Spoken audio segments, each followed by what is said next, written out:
Hello, guys, gals, and non-binary pals. I am Ferret, and this time we will be running the game called Rhapsody of Blood by, I believe, Mina Isles is the correct name of the UFO Press head writer. And Rhapsody of Blood is set in the style of Castlevania, uh, those kind of Metroidvania, Dark Soulsy style. Mina McChanda. Okay, I thank you. And but this game is will also be taking a lot of influences from Tecmo's Deception, if anyone knows that slightly obscure series. Ooh, me, I do. And so we will be having some talk about Satanism in an RPG. So we will be excising the Satanic Panic, but you get what you get. And I am Ferret, also known as Sawyer. I am the head of Ferretheim Games. You can find us on Twitter, and we mainly do Monster Hearts 2 stuff, which we are trying to have more stuff out for the rest of 2020. I've gotten these wonderful players from the Gauntlet. That is the Gauntlet Dash RPG for indie games and more and OSR style games that have a more narrative focus. And they will be helping me throughout this hopefully interesting playthrough of a corrupting castle and its influence. So, Stephen, would you like to start by introducing yourself? Yeah, hey there. I'm Steven, he, him. I've been a player here on the Gauntlet for about a year now. Finally dipping my toe into designing things. Just put out the Musician's Crew playbook for Blades in the Dark. Nice. And you will be playing the Half Damned, I believe. Yeah. Oh, okay. You want right? Sorry, I'm also gonna be playing the Half Damned. Do you want me to introduce any of the Bloodline, or we're gonna get into that? Let's get into that in a bit later. Okay, cool. And one of the person that this game was set up for, Abe. Would you introduce yourself? Hey, what's up? I am Abe. I've been a member of Gauntlet for, I don't know, probably less than a year, but pushing on it, I think, pushing a year. I came into this going, what the hell is a PBTA? And now it's my favorite system. This particular flavor, the legacy system, is very interesting to me. Let's see. I've run it. It's a pretty weird, cool system. I forget, what else am I supposed to say? Is that it? Anything else? We're going to be playing the Magi, I believe. Oh yes, I've been playing the Magi, which is basically shorthand for Satanist, because I heart Satan. Okay, and Joel, please introduce yourself. Yeah, hi. Joel, he, him pronouns. Also, I think like Abe, I've been part of the Gauntlet, I think less than a year, maybe like close to like 9 months or so. I'll be playing the Holy Church, which I'm sure there won't be any confliction with the Satanists at all. We'll get along just well. And yeah, same thing. I love PBTA now. This system I think is a ton of fun, where you kind of have like a bloodline and then your own explorers. So I'm looking forward to it. Okay, thank you very much. And let's go back around. Stephen, tell us more about your bloodline and the founder, if you would. Yeah, cool. My bloodline is the Patchwork Assembly.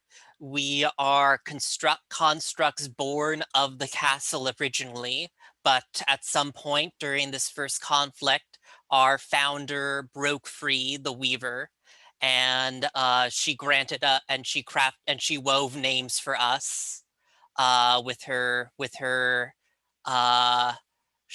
sharpened blade cross stitch. And we are largely dolls carved out of porcelain or rags by the castle and given life and blood of black ooze. Oh, that's terrifying and evokes images of Coraline and like Yeah. bad parts of Disney. I love it. And I feel I should introduce the first regent and the lands that we will be in with this Rhapsody of Blood setting. This game is set in the fictional worlds of Alendar, a Victoriana style world where the nobles are corrupt as per usual. The system is as decadent as we need, with this castle having started thanks to our regent Lux, the Princess Ascendant, who just wanted to know what the secrets of the stars were, the secrets of the celestial heavens, how to pierce the heavens and get to the side of God, maybe overcome God. Just typical girly everyday things that princesses need to know. And the castle offered her a star to ingest and gain the powers of, which corrupted her internally and led to her creating the castle, which is threatening the world. And it seems at least one bloodline has escaped from that manner. And Joel, have you created your church enough that you could introduce them? Yeah, yeah. So I am playing the Holy Church. Their name is the Divine Church of Our Virtuous Mother of Purity, and other lengthy, flavorful titles. They have very fastidious clerical robes, a lot of like Catholic iconography, gold, like golden halos, white robes, that sort of thing. And they derive their lore from holy books filled with ecstatic visions. So, I mean, if this regent is trying to overthrow God or, get in their way, seems like a perfect reason for my bloodline to try and stop them. It does. It definitely does. And Abe, do you have your magi formed enough to talk more about them? Yeah, my group is the Magi. We are called the Luciferian Church of the Eternal Void. We are it's very left-hand path, like their bodies are covered in like the occult symbols tattooed all over their body. They are the hands-on type of occultist, where it's like about taking knowledge from demons and devils that they work with, and then the enemies that they crush, they gain wisdom from. They're very the opposite of Joel's group. They spend a lot of time in graveyards. Um, you know, uh, you know, necromancy's not. It's pretty low on the totem pole. You know, so they're pretty much the opposite. And I was thinking this, Joel, and shoot me down if you're not into it. I was thinking maybe the enemy. What is it? The enemy of your. Oh, yeah. What I mean, Yep. the Enemy enemy, of my the friend of enemy. your enemy is a friend or something. Whatever that is. Like Yep. maybe we're both vying to be top dog, and this is fucking with us, and so we decide to get together and try to squash it. Yeah, I like that. Well, the thing is, the goddess you're fighting against. This one ascending and taking her place would be an unknown. So yeah, let's introduce founders and start trading packs before we start this assault on the current regent. And Weaver, do you have your founder ready? Yeah, I just need to figure out where to input the stats for them. I'll just input them into where my character's current stats are and put them back in later. Yeah, I am playing Weaver. She's the founder of the Patchwork Assembly.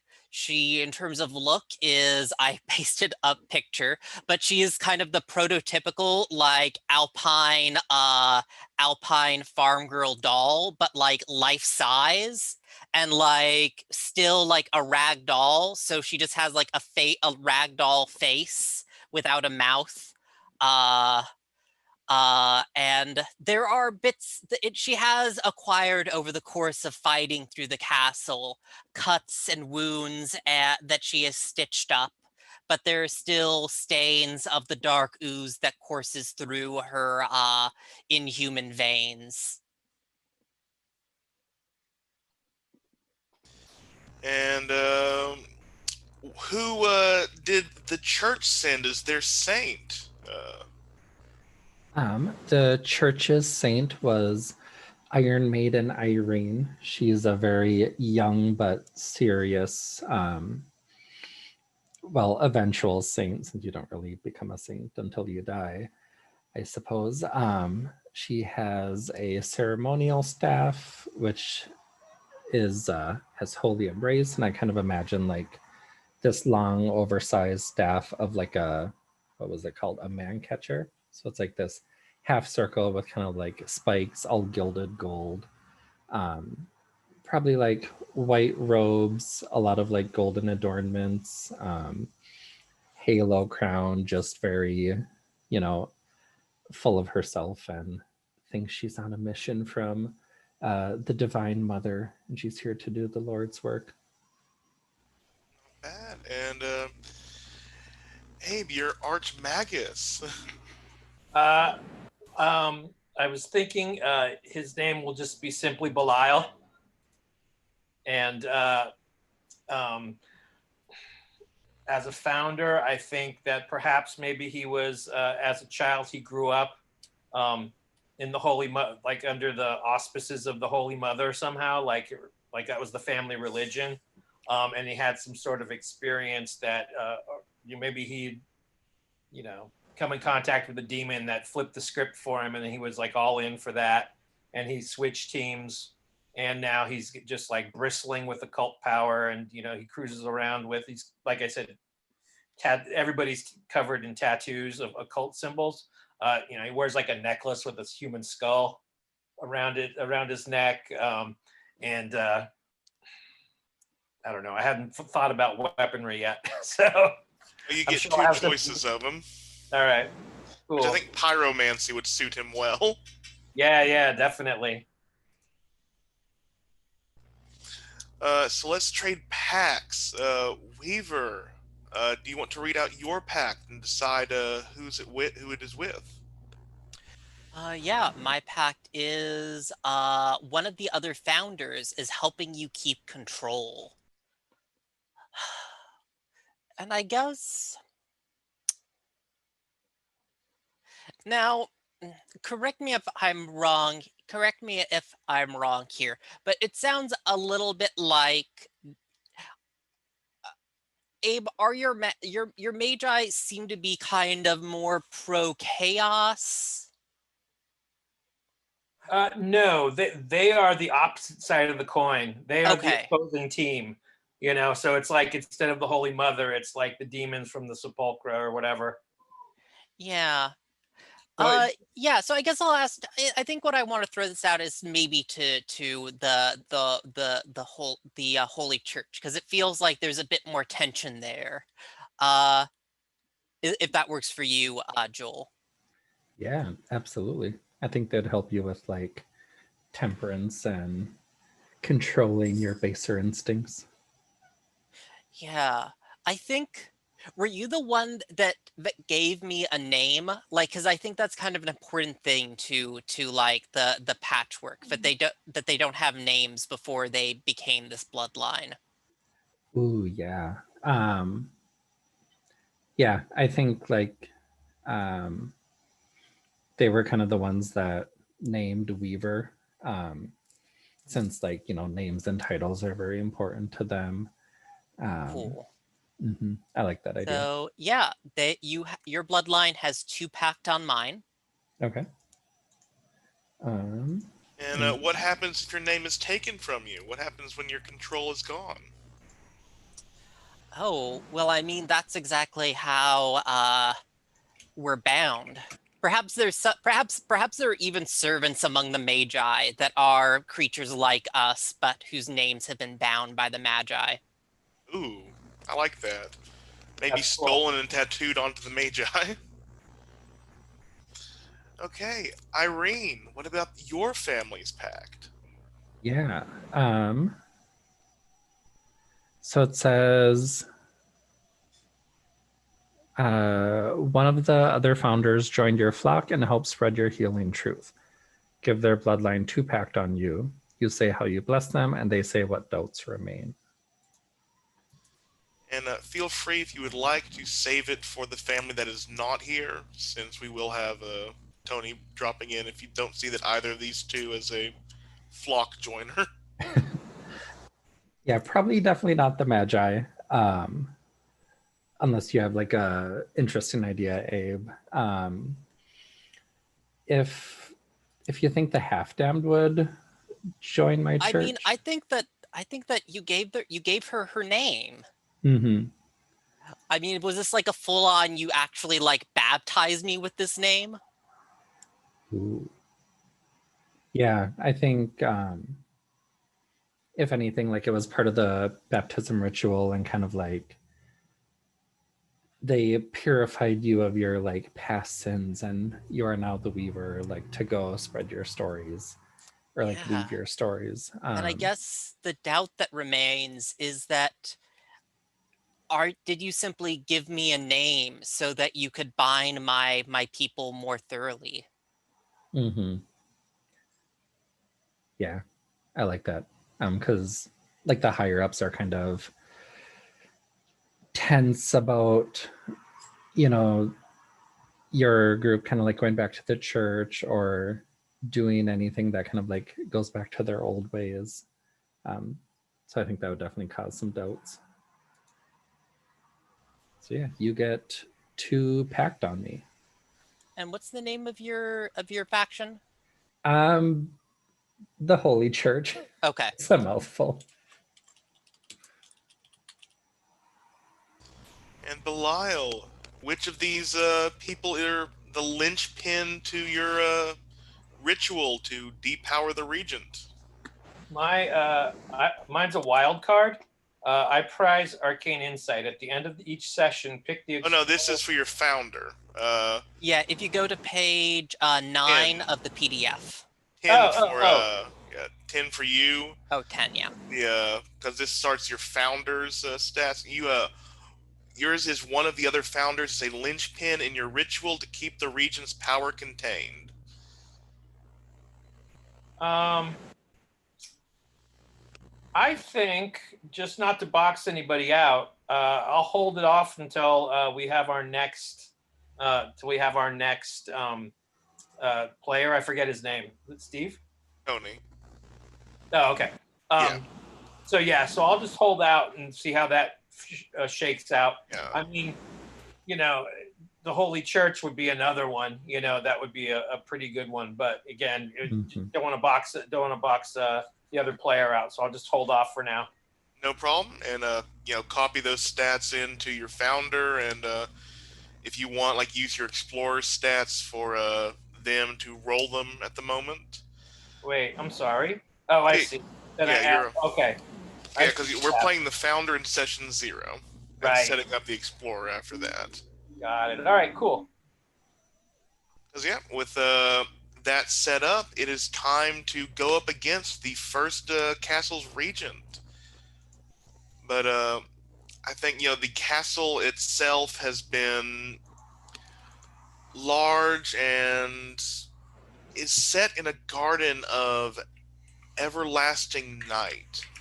The moon is always full, glowing down upon the castle with light bright enough as if it was the sun. And the ceilings of the castle are all glass with astrological astronomy equipment, astrological equipment just strewn everywhere to view the skies and the heavens above. The castle itself is almost looks like it's sun bleached by the moon, worn white and tired. The only flowers growing are these unnaturally purple roses. And you've made your way to the regent's quarters.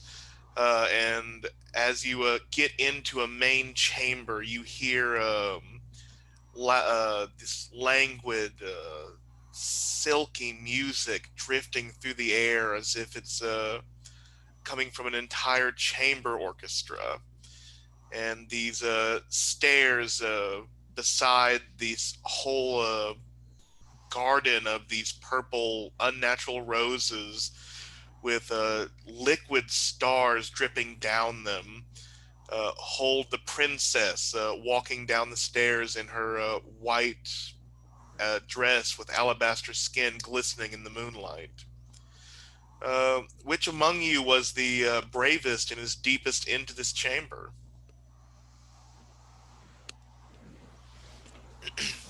I'll sign on for it. I'll take point.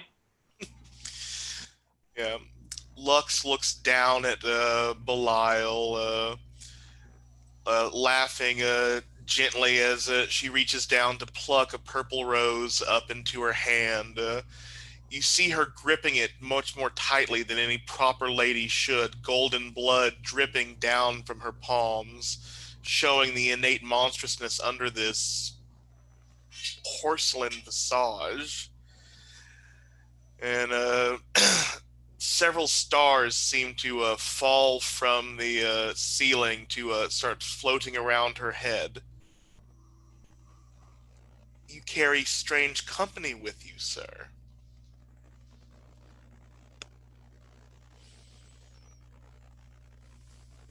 Sorry, I was muted.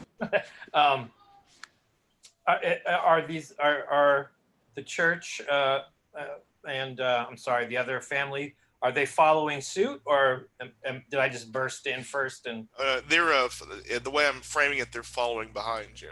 okay. Uh, we don't have time for this. For your this this your ceremonial magics. They may be powerful, but they don't mean a lot to us. We're all here for a reason, and that is to send you back to where you came from, so we can return to our usual way of life. I suggest that you step aside. We'll give you an opportunity to leave on your own, and if not, prepare to pay the price. She will laugh and sling the flower at you, coated in her abyssally cold golden blood. So yeah, I think the battle is on. Okay. So, with Belial giving the first order words, which from Irene or Weaver, which of you take point? Yeah, so you said that she's flicking blood down at Belial. Yes. Yeah, I think that Weaver, seeing that, like rushes forward to shove Belial out of the way of whatever dark power this blood has. Sounds like you're standing with them. Yeah. Okay, please roll your sulfur. Cool. Roll type standard. Yep. None. Let me get to the confrontation Cool. move. Confrontation moves are on page 20 of the book. So, Yeah, they're also on in the Roll20. If you click that other tab, Explore Moves, they're right there as well. Thank you very much. You got a 7. What do you choose?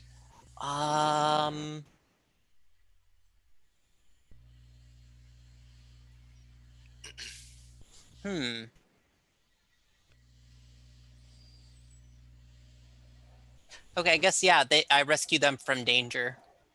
I think you push Belial out of the way. You jump out of the way right as the rose strikes the ground. The blood infuses itself into the very ground, and starts soaking up the rose's unnatural body as it begins to grow quickly with roots taking hold in the ground beside you, trying to push you both apart. Irene, what do you do? Kind of seeing like an opening might be caused and they might be distracted. She's kind of circling around on the side and then gonna attack Lux from hopefully out of her periphery.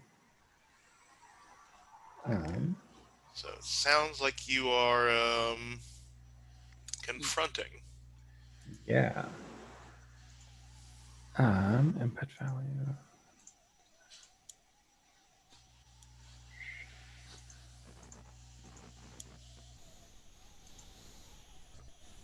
Okay, so 8 total. Pick one.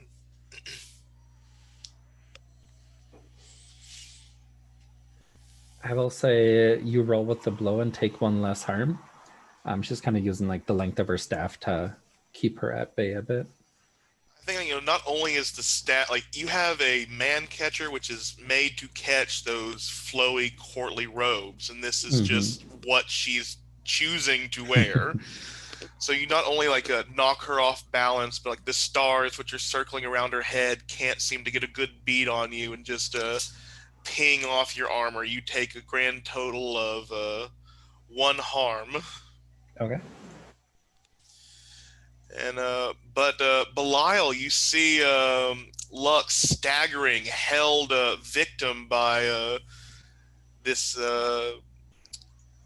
this saint to be, but she is off balance. She is open to your attacks. What do you do? I think a strike would be in order using sulfur. What is it? Using sorcery. Yeah. So how does this look? And what kind of spell are you using? So I open up, like I carry a big bag on my side that's always sort of moving. Oh, you know what? Sorry. I hate to go out of character, but like a line and veil type thing. Does anyone bug out about animal? I was thinking about animal sacrifice, but if that freaks anybody out. Oh wait, Oh yeah, we should have discussed this beforehand anyway. I forgot about Lion Fist. Sorry, I'm so used to playing with some of these. The lines and veils are different on roll 20. I will let's pause and take a break, and I will type mine into the chat, which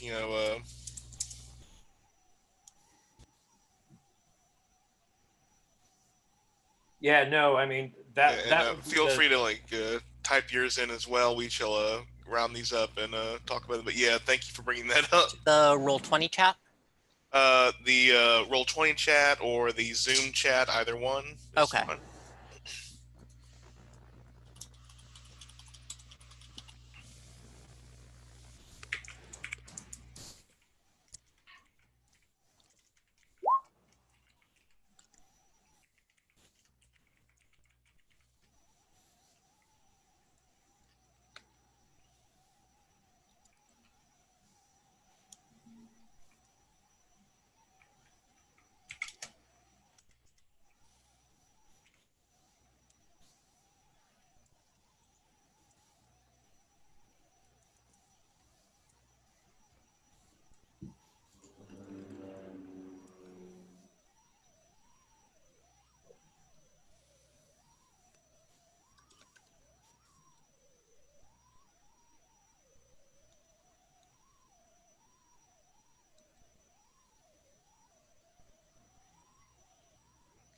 Gotten mine in.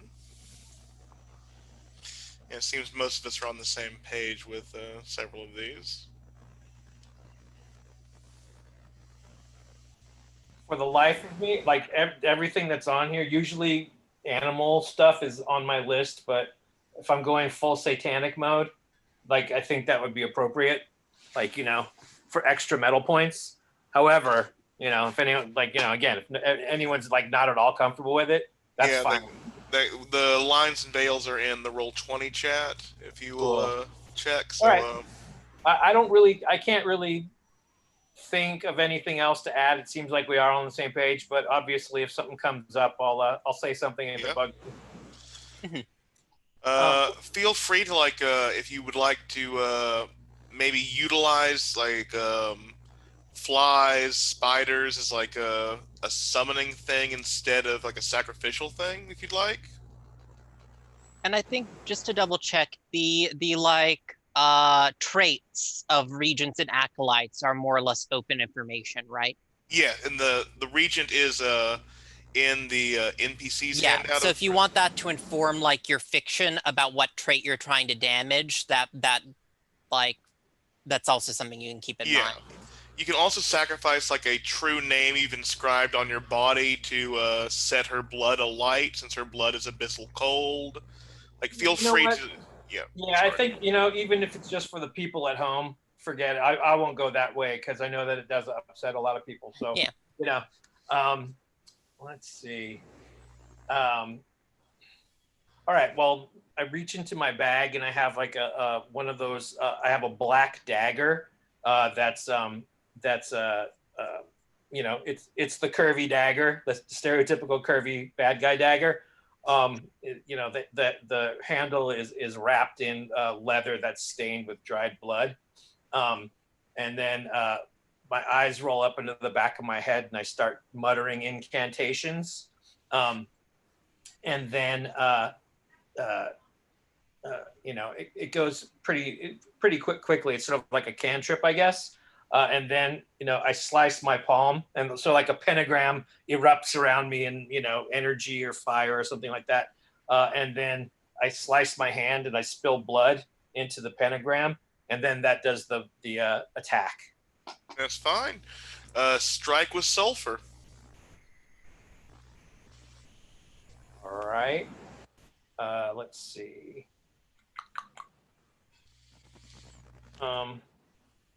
Sorry. There it is.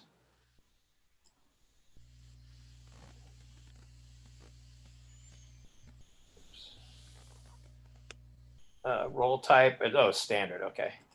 Yeah. Modifiers 2, or does it count? It counts your modifiers naturally.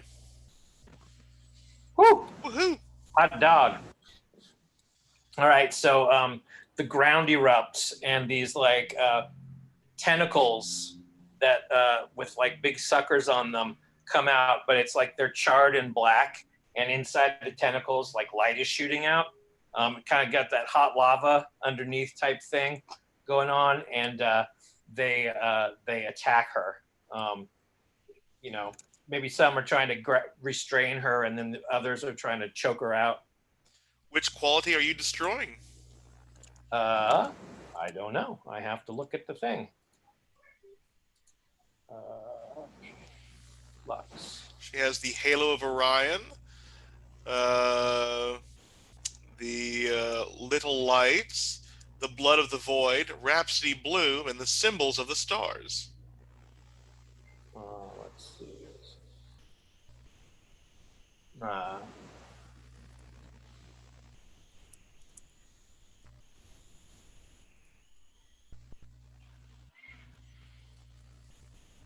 I think Little Light seems like that would be the most dangerous deal. Oh wait, no, the Blood of the Void's got more harm. Yeah, I'll do Blood of the Void. Tell her, you don't deserve to wield the power of the Void. Only the true cult should have access to such things, and so cuts that off. Yeah, I imagine these tentacles are just coming from a hellfire kraken of some kind of absolutely, and just burning her the coldness out of her veins as you send her frying, and she will. I think at this point, as she smashes through this spell, She raises her hands, and the stars from her crown begin crashing down around everyone. So everyone, take 2 harm from the little lights. You can also take less harm by taking a minor wound if you would like, which reduces the harm by 1 and gives you an option to let me check to see if I get this correct. Where is yeah, with a minor wound, you can get infected to mark contamination, or fall back and heal 1 harm. And I think in the session 0, if you mark 3 contamination, you do get to increase a stat by 1. And I believe, Irene, you've already marked 1 contamination since you didn't choose to not from your confronting. Yeah. Okay. And we can only mark each of these like once for this like combat. Unless you heal the wound with standing by me. Okay. Yeah. Yeah, I think that I'll mark a minor wound. I think that we see like the star tear into the side of Weaver, and the star burns into the dark blood the dark ooze that bubbles under Weaver's fabric. Okay. Do you mark contamination, or take even one less? I'm gonna mark contamination. Gotcha. Irene. I just took the harm, so I'm at 3 harm now. Gotcha. Yeah, I think we will switch up the order a bit, with Belial having been the last to strike, but I think that Lux is pulled back from Irene's staff, and Belial, you had the deepest connection with her with that spell. You know what she's going. You know where she's going to strike next, but you have a chance to do something before Lux acts. What do you do? Hold on, I have to back the book open and look at the moves again. You may want to cast a spell to stand with me with Irene. Yeah, there's also as I was saying, there's also on the Roll20, there's like another tab next to Explorer sheet that has Explorer moves, and it has the confrontation moves there as well. Oh, okay, great, thank you.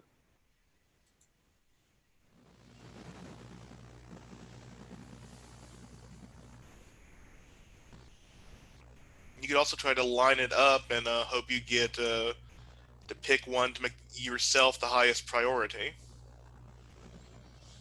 Oh, actually, yeah, I saw that one. I like that one a lot. The line it up. So on a hit, you find an opening, say where it's coming from. And then on 7 or 9, I pick 2. Oh, and that's the, got it. Okay.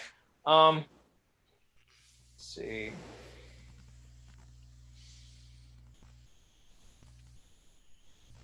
You know what? Yeah, I'm going to do line it up. Okay.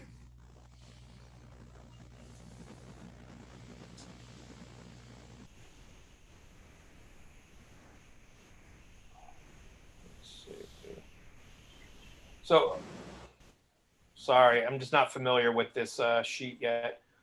Is the roll? Oh, never mind. There it is. The icon was just different. My bad. No sweat. Choose stat plus class. Is that correct? I add the Yeah. Class and oh, that's not good.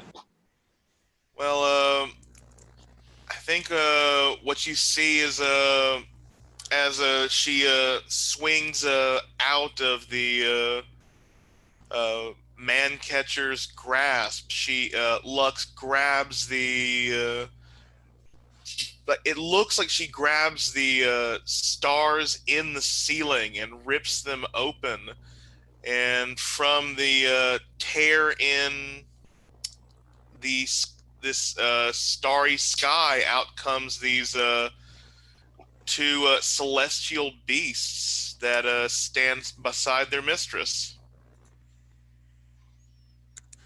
Ruh-roh. Yeah, Weaver, I think you, you see these beasts come out of the castle. You recognize that they are also in the service of this mistress, just like you once were. What do you do? Uh, I stand before them and whisper, "I'm sorry, brothers." And I draw cross in one hand. And actually now I think it's Raper's cross, and then I have a second dagger that's Stitch. A parrying dagger. Your main gauche. Yes. I'm sorry, brothers. And I think it's kind of this very anime moment where like I rush at them, and this kind of wide kind of peasant dress that I'm wearing is kind of billowing out as we rush at each other. Okay. Are you confronting? Yeah, I think that's what I'm doing. Okay. Roll with iron. Yeah, let's give that. It's a 7. Okay. You pick one. Let's see here. I am going to pick right, it's here.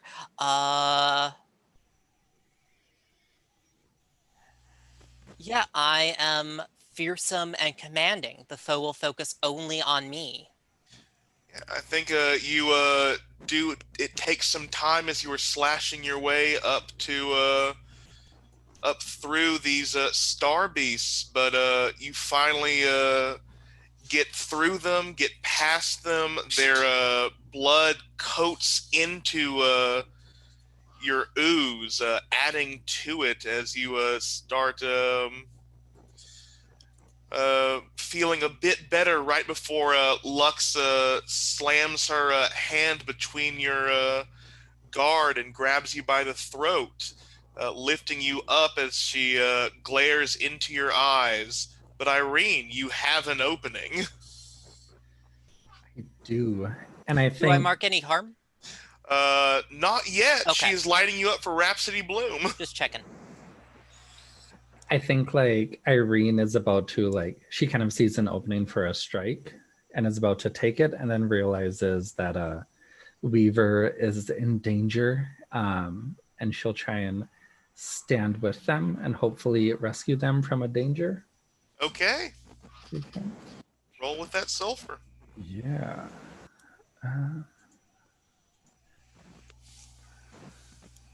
So that is a partial success. So I just pick one.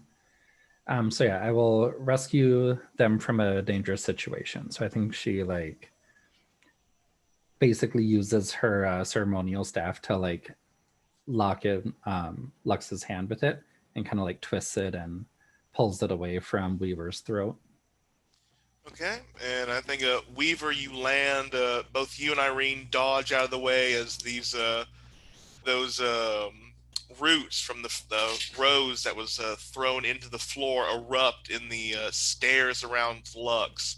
She rises on this large rose blossom, ascending to the heavens as she raises her arms, ready to fire down upon you once more. The opening is still there, but now only someone with a ranged weapon can take it. Belial, I believe you have a ranged weapon.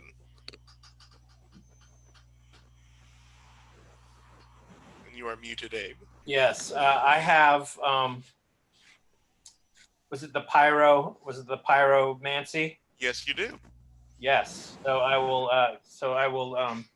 Cast some. I will cast some bones on the ground as the ritual commands. Then I touch one hand to the ground, kind of kneel down, touch one hand to the ground, and then put my left hand out, and that's where the flame comes from. And I'm going to try to blast her with the flame. Okay. Sounds That's like the you're using strike? sorcery. Yep, that's fine. Roll a strike with sulfur. Yep. I'm just remembering the old hands and legs that you got in Tecmo's Deception with this kind of spell.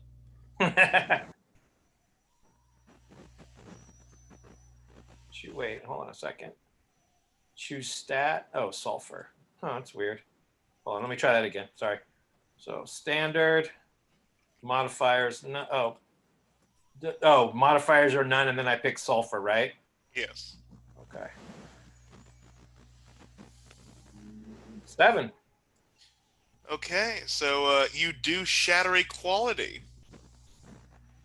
Let's see. Go back to Lux here. We got rid of The blood of the void. void. So yeah, little lights. Okay, Seems like and that would be the next best thing to do. yeah, and I'm going to say that on the 7 to 9, I pick one, and as Weaver and Irene have managed to stand together and are side by side, she reaches through the void that you have opened, grabs you by the wrist, and drags you through the heavens directly beside her. And she reaches at her hip and pulls out a dagger, ready to strike out at you. But first, Irene, what do you do? Yeah. I mean, everyone needs my help. She'll pretty much same situation, kind of use like the ceremonial man catcher to try and get crap, I can't remember what it is, Belial out of harm's way, and try and like use it to like block the dagger and free him from her grip again. Okay. So, and that is with sulfur. Ooh, that is a miss. Yeah, so I think Poor Belial. Mhm. Belial Lux rips your head back and draws the dagger across her own palm before sticking this golden blood all across your face, into your mouth, down your throat.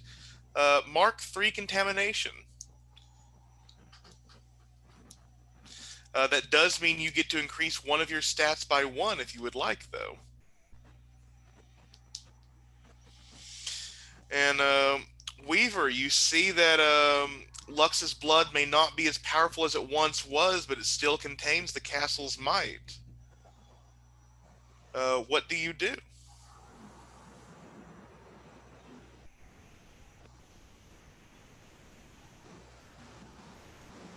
Okay. I think, let's see. So I'm down among the roots, right? Yes. Okay, cool. Yeah, in that case, I think that like we see this interplay of like Weaver kind of parrying and and dueling with the various like roots that kind of like come up and like kind of try to strike in like rapier blades, but we see Weaver like smacking them aside with her blade and dagger. I think she's trying to engage these roots and cut her way through them.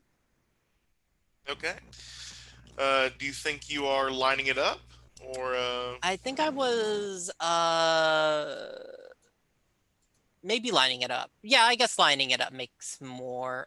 Well, that's more sizing up an enemy to locate a weak spot. I thought I was more confronting the foe head on, That but is very maybe. fine. Yeah. That's fine. I Okay. just wanted to make sure what you were doing. Yeah. Okay. Let's roll with iron. Uh. Oh. Oh. Oh well. That's a miss. Yeah, I think she will throw Belial into you, Weaver, as as you're parrying all these roots. Belial and Weaver take 3 harm unless you take a wound. Yeah, I guess I'll take a major wound now, and let me double check what that That means. takes you take -3 harm, but you can play dead and be ignored, or go into a frenzy and take fleeting advantage on your next roll. Oh, I mean, I think I'm gonna go into a frenzy. I think that I think that like this blow, like my face has been gashed open so that, like, as I noted before, I don't have a mouth, but like a gash has been brought across my face so that there's like the approximation of a mouth as like the fabric sags away and like black ooze comes tumbling out. Ooh. Belial, are you going to take a wound or suffer all the damage? Yes, I'm going to take a major wound, and then I'm just going to go berserker mode because it seems to be what I do. Okay. So yeah, Lux, I think, starts scanning down at you all, and her crown lights up, and I think will start piercing the heavens, and you each have like a small beam of light focusing in on you as the roots around Lux start coiling about. Uh, you can tell that she's lining something up. What do you do, Belial? She's lining something up, like the move. Yep. Um, Not she's not using the move line it up, but she basically I'm using this narrative beat to line up Rhapsody Bloom, which is her major attack. oh, I missed that one. I should have took that one out before. um, I'm going to use my pyromancy to attack her. I think this time. There is no opening to strike. Oh, there's no opening to strike. You can try and create an opening if you would like. And that's what, line it up? Line it up. That is a very good dodge. You can dodge out of the way if you would like to try and escape this lineup. You can stand with people to try and pull other people out of the lineup, or and hope to heal them as well, perhaps. Yeah, you know what? I'm going to stand with me with Weaver. Cool. What does that look like? Yeah. What were you doing? Were you rushing towards her? Yeah, I think I'm probably going to be rushing towards her. All right, so I'm going to, get the football stance, and then, run. I also do the anime style run, the robes flapping behind me, and then leap into the air, and then come back down and in front of Weaver, and plunge my hands into the earth, and then like kind of the earth kind of pulls up like a shield around us. Does that work? It's fine with me. Yep. So yeah, stand with Weaver. Is that with advantage? Because It is with advantage. So you'll be rolling a 3d6 and keeping the highest 2.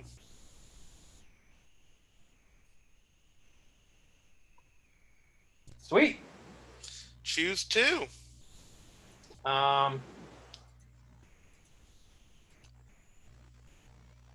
What kind of damage do you have, Weaver? I have more. I have more. I only have 1 harm, but I have 2 wounds right now. Oh, okay. Yeah. All right. So let's see. I'll rescue Weaver from danger with the with the whole lineup move, and I'll heal their lightest wound. Okay. Okay. And then you get you already have advantage, right? Yes, but I'll say this doesn't use their they can now have advantage twice. I'm a friendly MC. Excellent. Um, yeah, Irene, what are you doing? Um, I think kind of seeing like Weaver and Belial have like that earth shield around them. They're kind of safe. She is just gonna try and save herself and dodge out of the way of the thorns coming at her. If anything, like maybe like wings of light kind of erupt from her back, and she's able to like jump farther away than normal. Ooh, perfectly fine with Um, me. so Double jump out of harm's way. yeah, and that is with Mercury. That is a miss. Oh dear. And I feel that I will be slightly generous. I think that the beams of light just pin down Irene. She is now under a full glare of moonlight, but Lux is now leaving an opening ready. If you destroy Rhapsody Bloom before it strikes, she cannot attack with it. Weaver, what do you do? Yeah, I think that as we've established, Weaver is pretty fucked up in terms of harm. So I think that like Weaver like draws out like reaches into like her own wound and draws out some of this black ooze and like runs it over her blade. And then she kind of shouts, uh from your blood I sprang, and with my blood I poison the root.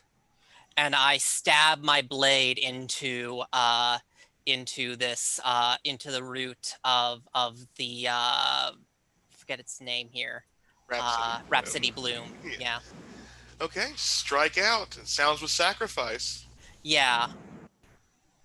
So hopefully I'll actually manage it. Don't forget your fleeting Advantage. advantage. Yeah. Yeah, that's a 12. Nice. Yes, you shatter it. I think she will fall before you, and with that palm, like streak it across your face, but your body will absorb that contamination. Mark 3 contamination. Okay. But Lux is looking in a bad spot. She is trying to rise to her feet. The crown is about her. The liquid tear in the sky is still bleeding. But she is not looking that great. Her dress is covered in gold and pitch. She seems woozy. Irene, what do you do? Um, let's see, and there currently isn't an opening on her, right? There is currently not, but it Okay. is. She is too stunned to do anything. Like her action is taken up with just like walking around, basically. Oh, gotcha. Um, yeah, I think like Irene was pinned down kind of by the moonlight, and then when that dissipates, she basically raises her staff and like you know where moonlight held pinned her down, some like divine radiance like falls down on her and kind of gives her the strength she needs. And she'll take it and try and like strike down on Lux in a like very decisive and vicious blow. Okay, sounds like you were confronting. Yeah. Um,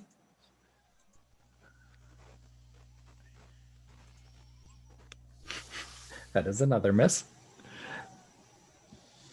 I think as you bring this light upon you, the stars begin crashing through the roof. And as they land, you see these literal meteor homunculi start rising around, and each one, instead of attacking, begins dropping into a form of prayer. And they begin as they pray, the Rhapsody bloom begins to grow again. She's not healed yet, but stuff is happening. Weaver, you still have some advantage, and it looks like Lux has summoned some kind of creatures around her. What do you do?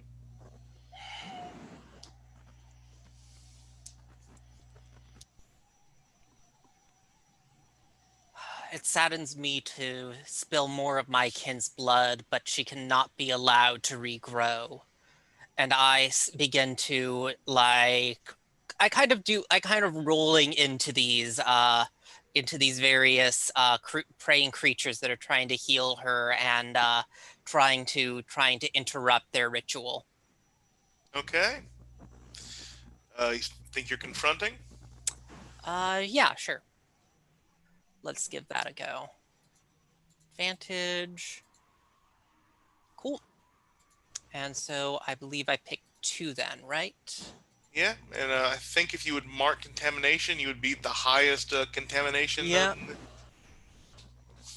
I'm going to. Oh, yeah, I'm gonna take 1 less harm, and I'm gonna take 1 less harm, and I am fearsome and commanding. The foe will focus only on me. Yeah, so I think you shatter these people. The harm is more just from having to run through all these stone people. They don't really fight back, but you're made of cloth. It just kind of rips through you a bit. You take 1 harm. Okay. And Lux, I think, drops to her knees and begins crying, begging Weaver to come back to her, that she will be a better mother, a better caretaker, if only she is given a second chance. She misses her favorite dolls. But Belial, you know an opening when you see one.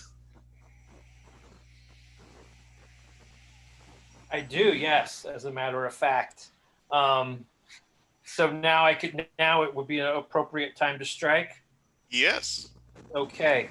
All right. So I think I'll just go with the tried and true pyromancy. Try to roast her. Okay.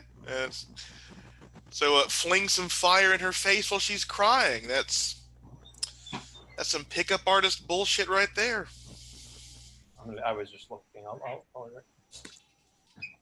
Sorry, 1 second. Alendar, modifiers, sulfur. 13. Yeah. So I will say, just because we are down 1 player and is getting you do shatter her final qualities, but I have to give the option first to Weaver, who is the most corrupt of us all at the moment.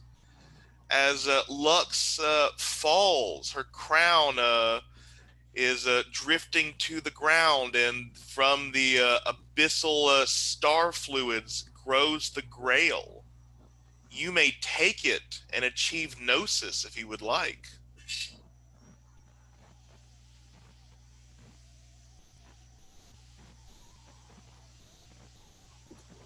Yeah, I think that Weaver looks at the crown and thinks and says, "I will be a better mother to them, to us than you ever were." And I take the crown. Okay, we will choose your gift or your wish from the Grail from page 22, and we will not do the raising a bloodline stat and the losing a pact. But Okay. Yeah, I think I'm gonna take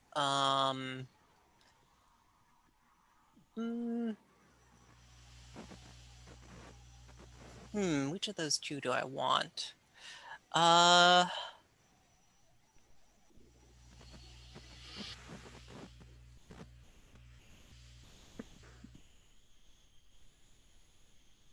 I think that I'm taking insight from beyond. I think that the way this is working is that more or less my wish is that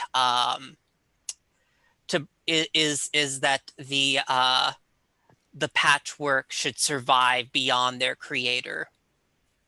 And this is kind of it is embodied in a kind of distillment of essence into all the patchwork that of a kind of capacity to continue beyond the castle's end this time around. Okay, and that means Weaver will be our next Ages Regent. Yep. So we are going to take a break now. The other two, you can choose your blessings from Blood Zero Plus on page 22.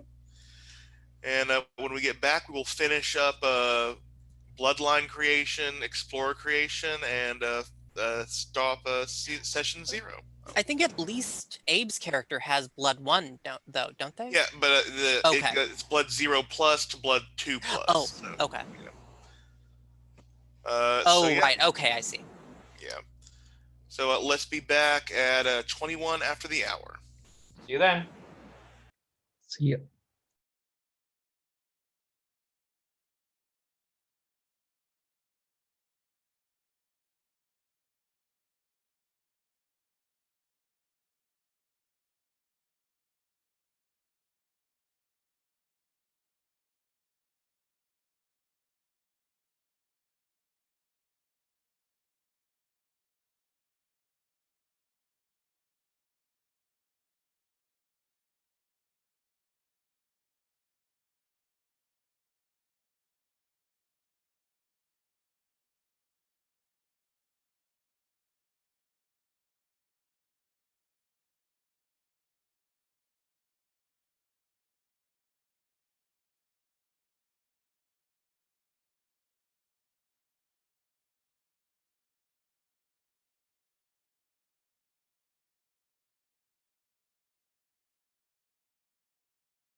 Abe, let us know when you're back.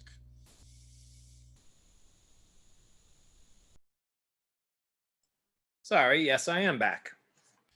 Woohoo!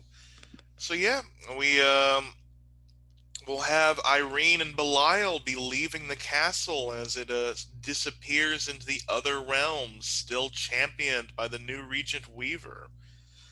But yeah, let us. I think you all have created your bloodlines. The half-damned do get a another move now, thanks to the Gnosis. Um, but we shall create our explorers for the next age and set up covenants, and the rest are pact. And remember, you can also save covenants or pact for Tony when he comes in. Oh, also don't forget to if you haven't yet, you do get a +0 option, a 0+ option. Yeah, 0+ option from when the castle fell. Most will probably take a relic or.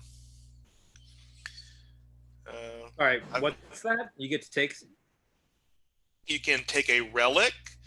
You can Uh-huh. gain one pact on another bloodline, or name an alliance you get outside the castle. And that's with each other, or that's like we make something up? You get one of those options, and Joel gets one of those options. Right, but I'm saying the one where you make an alliance, that could be with the Huns or something like that, Yeah, or it's either it's packed with another player faction or an alliance with a non-player people. Yeah, okay. it would be something like the astrologers of Alendar, or the Okay, cool. Give me a couple seconds and I'll think on it. I'll be right back. okay. Uh, I think I know that Steven's going Joker, and Abe is going Reckoner. Joel, did you have an idea on your Explorer for the first stage? Yeah, I was thinking about going medic. Ooh, Um, but like I have a few explorer sheets, so like if we need something specific, I have ideas for other stuff too. I like the medic. I have not seen it in play. I would like to. I mean, not seen the church in play, not seen the medic in play. I'll go for both of those. Perfect. Let's see. Uh,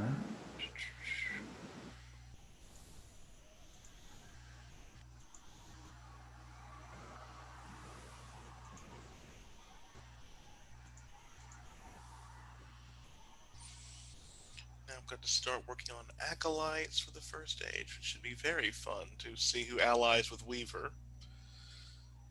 And this gives me like odd medieval vibes as well, just more serious than Gallowmere.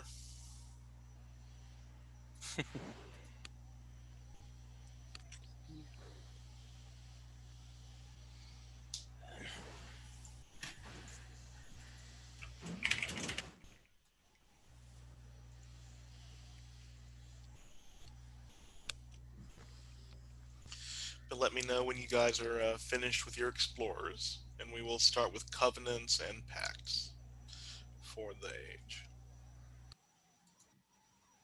okay. When it says on the character sheet like refuge, drive, and breach, do you know what that reference is? Those Refuge. are. Oh, go ahead. Refuge is like your safe space in the world of Alendar.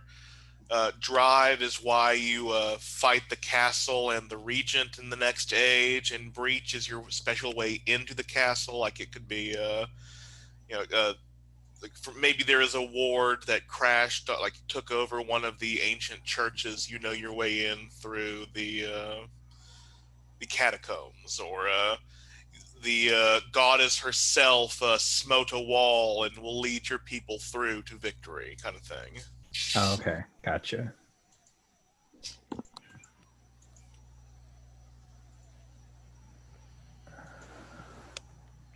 I'm sorry. I ordered food for my son, and of course, it came the minute I unmuted, so No had to get problem. that settled.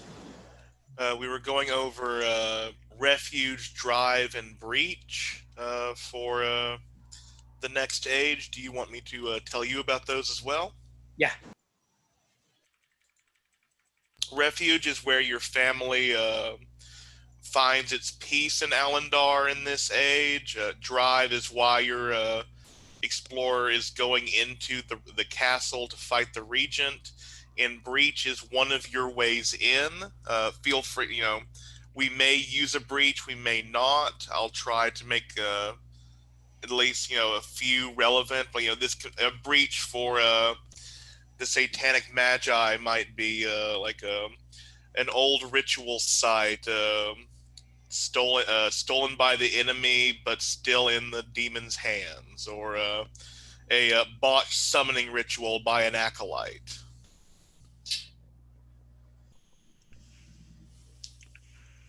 Okay. 1 second.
So we just clear out our last guys and use the explorer spot for the new age. Yes.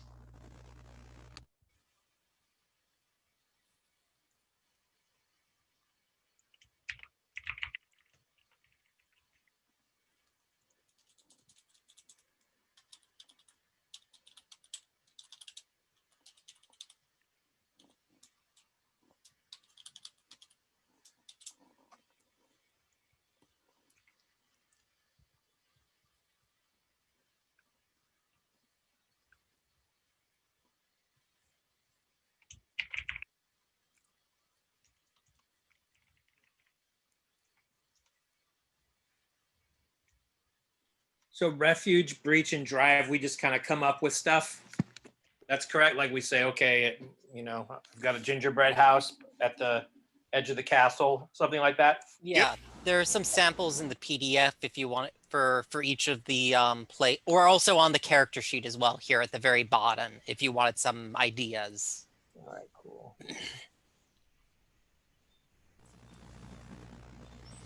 Yeah, like for the Luciferian church, it could just be like the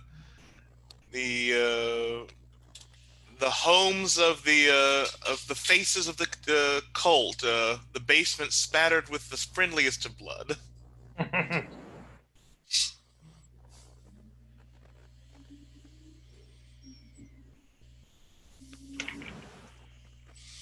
I'm just imagining that town from Fallout 3, which was full of cannibals, but so friendly.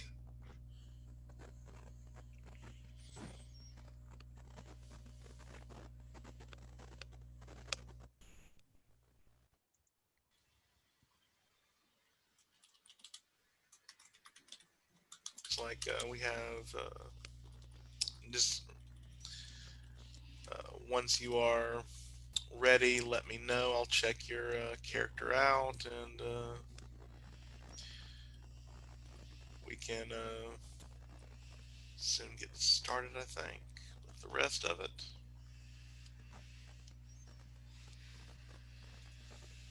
So, just let me know if this is something that should be veiled or lined for folks. But for Breach, I have the sack man who steals children but can be bribed to ferry others instead. That's okay with me. Okay. Yep, sounds like a Pied Piper thing. So it's like, Yeah. as long as we're not going to see it, but Yeah, I just wanted to double check before because Yep. I could change it. no, Yeah, I fine think with that me. makes it a homey world. You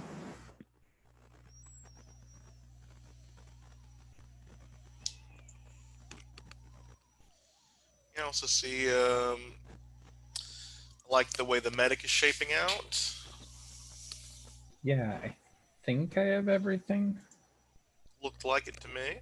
Okay, perfect. Let me check the.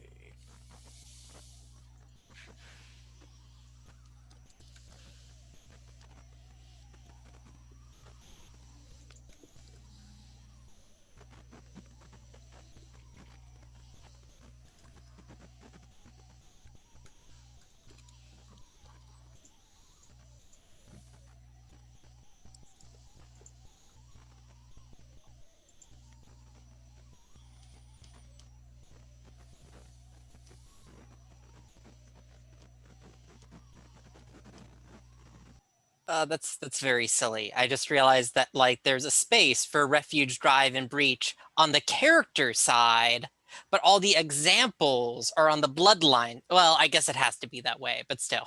Mhm. Yeah, I was like, I don't see them. I'm just reading from the book and not say anything. My reading comprehension at times is shockingly bad. So I'm like, okay, I'm sure I missed it from somewhere, but let me keep moving.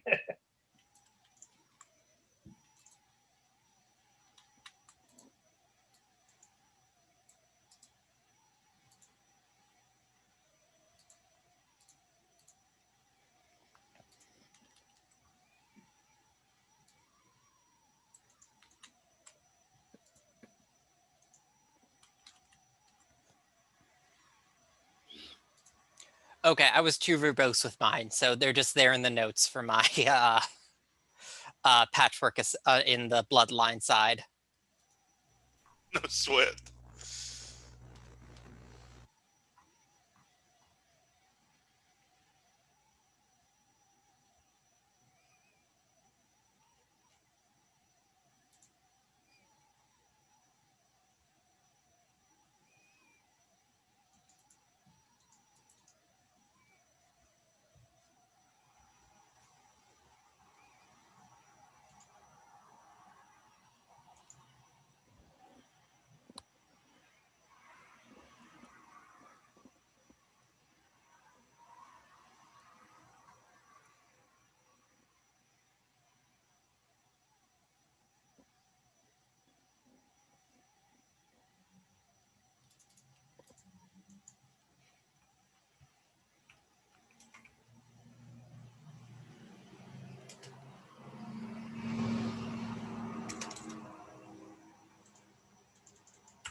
Out of curiosity, have you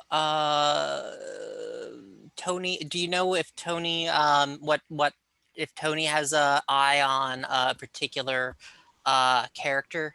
No, he didn't get informed until today and had Oh, like a okay. family meeting to do. It was pretty short notice, so I don't think he's had time to look at anything. Okay. In that case, I'm thinking of taking copycat, but I'm gonna wait to pick a move based on what Tony picks. Gotcha.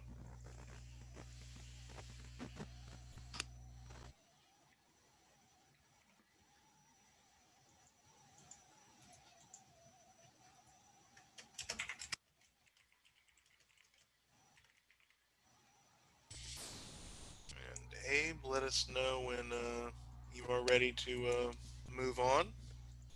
I'm still in the refuge and stuff like that. If you guys want to get going, that's fine. I've got the moves picked out, but I'm gonna fill in. But if you Oh want to no, get I started, think that's fine. I think that's all we need if you're if you got the Go breach, for it. drive, and refuge, and yeah, we're going to start doing covenants. So Okay. normally covenants are done to the person to the left of you, so I will be doing it as in the roll 20. So Abe, you will be making a covenant with Joel's character. Joel, you will be making a covenant with Tony's character. Tony with Stevens, and Steven with Abe. Okay. So let's get at least the covenant with between Abe and Joel, and Stephen and Abe in today. So let's start with Stephen. I guess I think you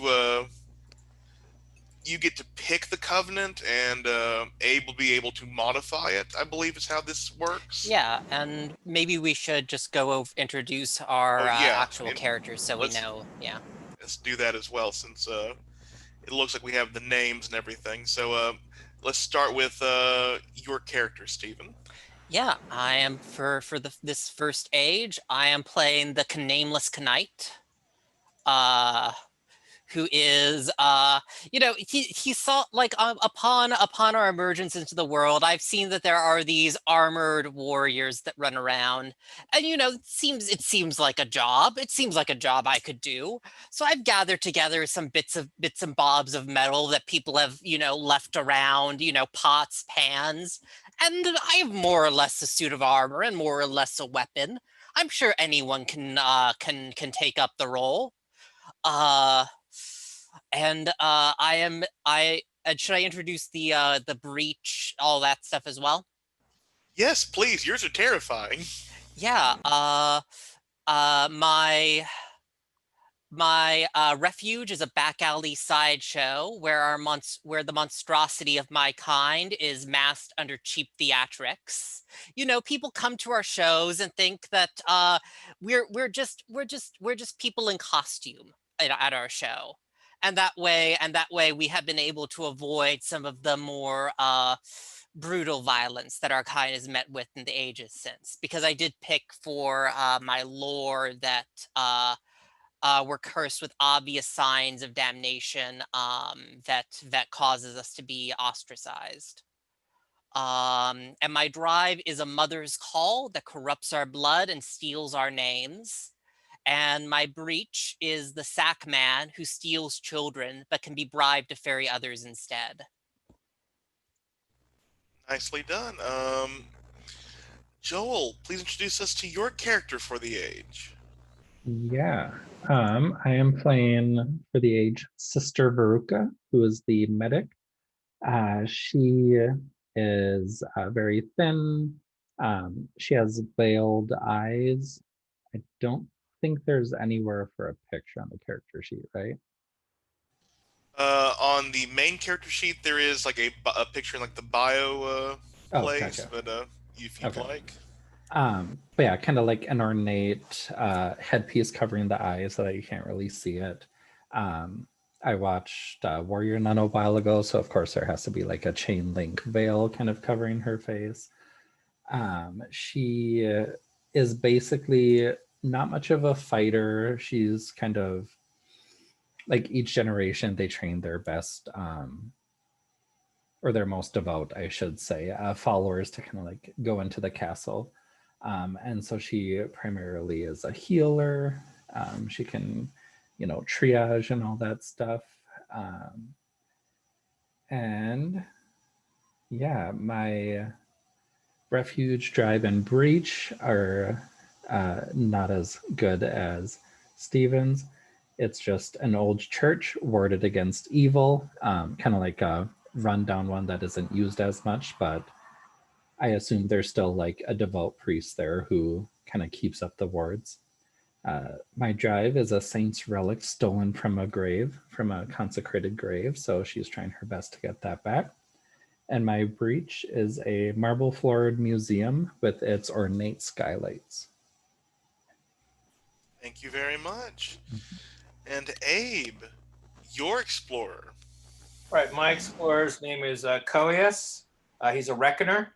The refuge of the Luciferian Church is a great black mausoleum where all of our dead are buried. It's like our power center. A lot of powerful rituals happen there. My drive is to bring Lord Lucifer back to destroy the earth, to destroy the world, and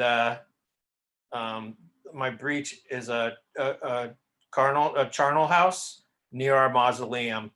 So it's basically a place like a place where they burn bodies, and by doing human sacrifice, it opens a gate into the to the castle area. Okay, so what is the Nameless Knight's covenant with Coeus? Oh, you managed that well, Ferret. Yeah, let me check out the covenants here. Let's see. That again. I mean, you chose the route of chivalry versus the route of human sacrifice. This is going to be lovely. I mean, I know it was a hard pick between the two, Ferret, I have to say. Let's see. Where is running the game? I think they're in I guess under explorers, maybe. Yeah. No, they start on page 17. That's where they are. Okay. Yeah, and I'm wondering because we have talked a lot about binding and stealing names. Do you think that your character's true name has been stolen just as the Nameless Knights has? You mean Coeus? Yeah, like has Cullius, like not just the name everybody calls you by, but your true name, the mystical name. Maybe I was born Dave and then I got transformed into Coeus with association with the cult or something like that. Is that what you're talking about? Oh, I was thinking more like that, like whatever that, like, because we talked a lot about like how like my my bloodline cares a lot about names, and you can bind someone's name. So I'm wondering if someone has taken your true name. I think it's like shooting for under you both under the same curse. Yeah, right? That's what I was thinking maybe. Okay, yeah, that sounds great. Yeah, so I mean, if your true name was Dave, it was a pretty simple one to steal. No, it's not. I'll have to come up with one. Yeah, so then we'll move on to the next covenant with Coeus and Veruca. So Coeus, this time you pick the covenant to have with Veruca, and the covenants are on page 17. All right, 1 second, please.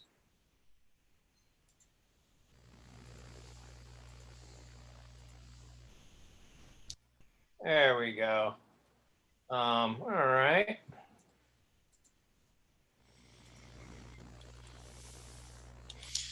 And the ones that would make sense to me would be that there's a grudge or rivalry between you, or it could be, or you follow different fates. Oh, I don't know. Yeah, those would be good. Or you two could have grown up together, or be longtime Monster Hunter partners. Nurse the other back to health, friends or lovers. You're like up until the human sacrifice. At that point, you're like, nah, this relationship isn't working out for me. Sorry, that's a hard no. We're just two different people. It's not me, it's you and the human sacrifice. Let's see. How about there's a grudge or rivalry between us two, since we're opposite sides of the coin? Okay. That sound good? Yeah. Is it just as kind of on the nose of we're from kind of like conflicting orders, or is there like something else going on? So I guess, what is the Reckoner's shtick? They are. Hold on a second. They're kind of like. Did you mean like the Explorer playbook shtick or the Church? Yeah, the Explorers. The Reckoner is like the they get to like control the chaos of the castle. They are like mystically bound to the castle and sort of skirt gaining corruption to utilize it. Okay. Which I think would make sense if like Veruca values like order and structure, like the order and structure of her church, and Koyas is very like chaotic and part of the Magi. Well, yeah, I think there's like the top level, like you're from the Holy Church and I'm from the Luciferian Church. Mm-hmm. So like we're at odds just from a philosophical standpoint. But maybe there's a grudge that at some point, you healed me and maybe robbed me of my, Valhalla or something like that. And so now I'm pissed. Could have like I like the idea like maybe you healed him like on his way to like sacrifice your neighbor or something. Mm-hmm. Either way, it did not pan out. Yes, exactly. Like maybe I should have rethought that. Okay, and we will do the other covenants next time. So we everyone has one pact to give to other bloodlines now, and I think these are on your bloodlines page. Should be on the bloodline page in your character keeper on roll 20. And let me check and see if they are on your bloodline in the book as well.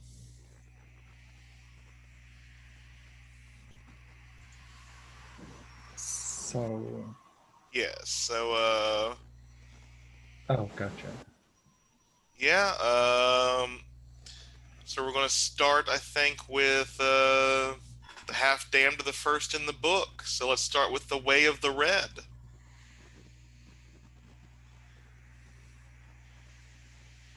And feel free to save any of these for when Tony is here.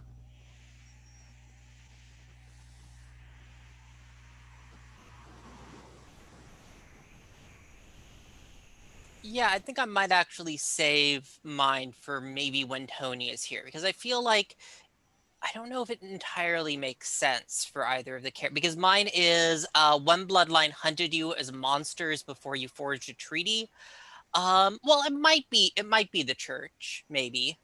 But I'll see what Tony decides to play with before I decide if that's cool with folks. Yeah.